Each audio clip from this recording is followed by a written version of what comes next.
this continues Michael Bay's mission to go through all the movies that you saw and were important, well, that I saw and were important to me at a certain age, and basically remake them. Go, all right, you take that movie and let's just we'll turn everything up to 11. We'll lobotomize it. We'll take out all the interesting ideas. We'll put in more Gru.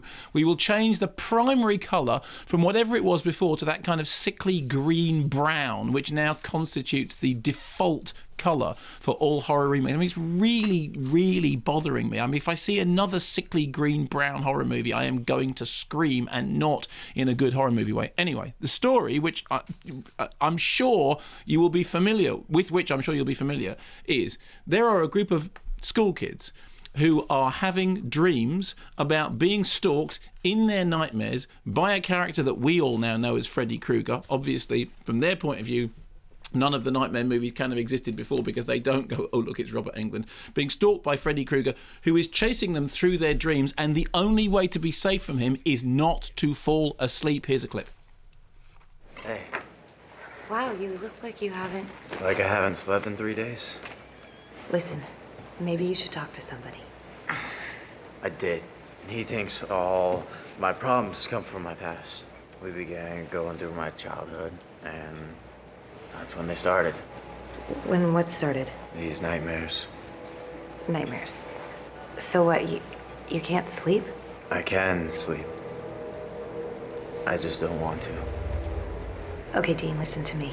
They're just dreams. Okay, they're not real.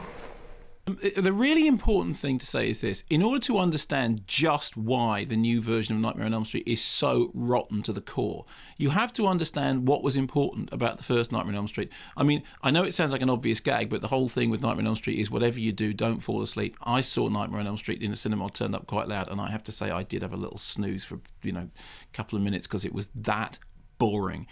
Here's the problem. Wes Craven, who made the original, was always a filmmaker who was interested in substance and subtext, and he's actually an oddly moral filmmaker. And he'd started out making things like Last House on the Left, which is a real grindhouse movie. It's a very nasty piece of work, but I think is an important nasty piece of work. And then he graduated to Elm Street, which was a much more mainstream work, but all his stuff was political. I mean, the fact of the matter, as soon as you say Elm Street, you're immediately thinking Kennedy assassinations. You have the whole central idea of the first Nightmare on Elm Street is that the kids are in danger because they've been lied to by their parents, and what Freddy Krueger is, to some extent, is the manifestation of the sins of the fathers coming back to haunt the children. Also, if you know your Wes Craven history, Freddy Krueger, Krug Stilo is the lead criminal in Last House on the Left, and there is a through line in those characters, and it's important, therefore, to understand that. The other thing is, when Nightmare came out, I remember interviewing Brian Usner, who's a great, interesting fancy horror filmmaker, and I interviewed him for a documentary I made for Channel 4 years and years ago, the first television program I ever made, called Fear in the Dark, which was directed by that guy Dominic Murphy, who went on to direct White Lightning recently, which I very much liked. And Brian Usner said that there was a watershed around the time of Nightmare on Elm Street, which was basically the birth of properly plastic reality in horror. He said because you'd had a whole load of special effects, things like polymethylcellulose and forms of very thin latex, which meant that you could do things on screen, this is not CGI, physical effects on screen that you couldn't do before. You could really stretch the boundary in what special effects guys could do. And consequently, what you were able to do was to make metaphors physical. And he talked about, when you see that moment in the original Nightmare on Elm Street, for example, I think it's the original, maybe the third. No, the original one in which Heather Langenkamp, she's holding the phone, and Freddy's voice comes on the phone, and a tongue comes out of the end of the phone, and it's really, really peculiar. He said that this isn't gore, right? This is surrealism. This is proper surrealist cinema. And around the same time, you have David Cronenberg experimenting with the plastic realities, which leads him onto Naked Lunch. And it's about a moment in horror cinema which is really exciting and important, because it's about horror cinema throwing off the shackles of just being boring slasher movies, doing a whole lot of other interesting things. And then after that, we have Clive Barker doing Hellraiser and the reinvention of the genre. Very, very important time. Now what you get is Michael Bay's lot, the destroyers of all creativity in cinema, the jackbooted bank managers who just come storming through in the pursuit of a quick buck, going, what was the whole thesis of Nightmare on Elm Street? He's got a big claw. He's got a big claw and he kills them. That's the thing, yeah, big claw kills them. In their dreams, yeah, they have to be asleep. Well, they'll be asleep. Maybe sometimes they'll be kind of awake, but they're sort of asleep. Anyway, maybe claw, they could be on the phone. Big claw on the phone, no, but claw like that.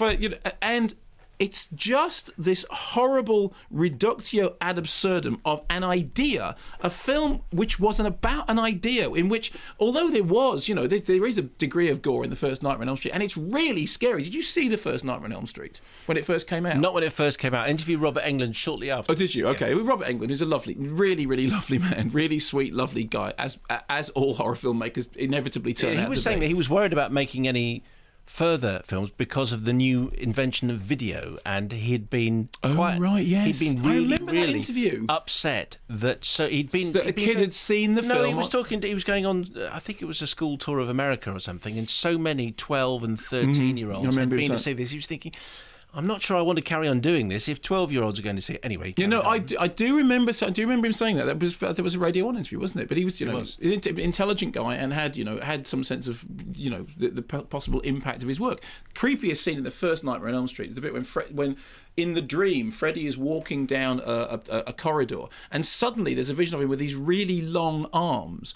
And the arms are scraping against the side of the walls. And of course it calls to mind things like Struhl Peter and the Long-Legged Scissor Man and all those, and Belloc and, all those kind of great child fairy tales. That's, of course, what the original Freddy is.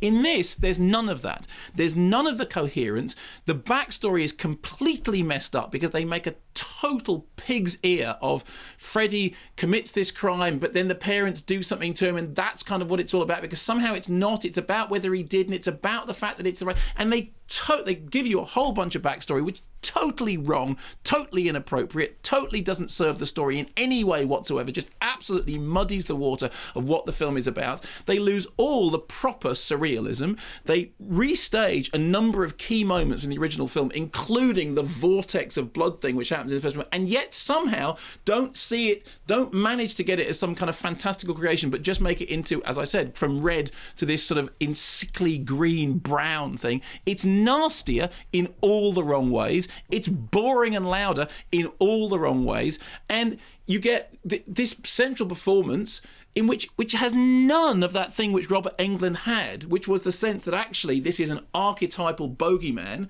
or boogeyman as they say in America. So when they say boogeyman here, I always think, he's the boogeyman, not that guy, but bogeyman, as we used to say. When you say bogeyman to Americans, they think you're talking about nose pickers. An archetypal boogeyman. Interesting detour, that. No, but it is an interesting detour because you don't get either a bogeyman or a boogeyman. What you get is Jackie Earle Haley just doing pizza face, now with CGI visuals, so bits of the face are hanging off, but not scary, not doing anything interesting verbally, not doing a scary voice, running around in a way that doesn't make any sense, that doesn't have any of the connection, the political connection, the thing about, parent, despite the fact that they keep going on about the backstory, the whole sense of this is the sins of the parents and the children is just gone, because it just goes from one gory, boring, green-brown set piece to the next, and then it stops.